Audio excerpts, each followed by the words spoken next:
বাড়িতে কেউ আছেন? কি মনে করে? আমি তো আইসি অনেক দূর থেকে, আপনি তো চিনবেন না আমাকে। না। তা আপনার বাড়িতে কি এনজিও লোন টোন তোলা আছে কিস্তি? হ্যাঁ তুলছি তো। কয় যাতে তুলছেন? তুলছি 1.5 লাখ টাকা তুলছি। 1.5 লাখ টাকা তুলছেন? হ্যাঁ। হয়তো মেলা তুলছেন। হ্যাঁ মেলা টাকা তুলছি। তাতে কিস্তি মিস্তি কিরম দেন? কিস্তি দিমু কোন থেকে? কিস্তি খাস্তা সুদা পোলা পান আগে কইলো যাবা কিস্তি তোলো, হ্যাঁ। আমরা কামাই করে দিমু।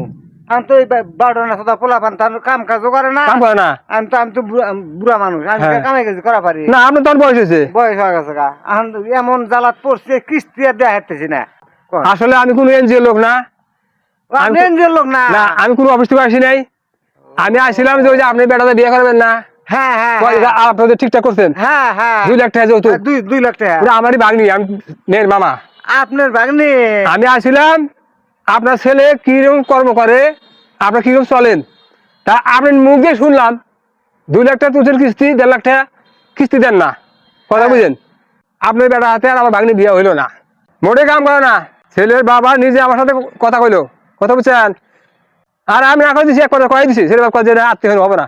এটা জানে যে বিয়ার ডাটা কালেকশন নিয়ে আসছে, মনে আলাপ খারাপ ক্লিয়ার 2 লাখ টাকা যৌতুক দিব, মনে করলাম যে 2 লাখ টাকা দিয়ে কিস্তি শোধ করবো।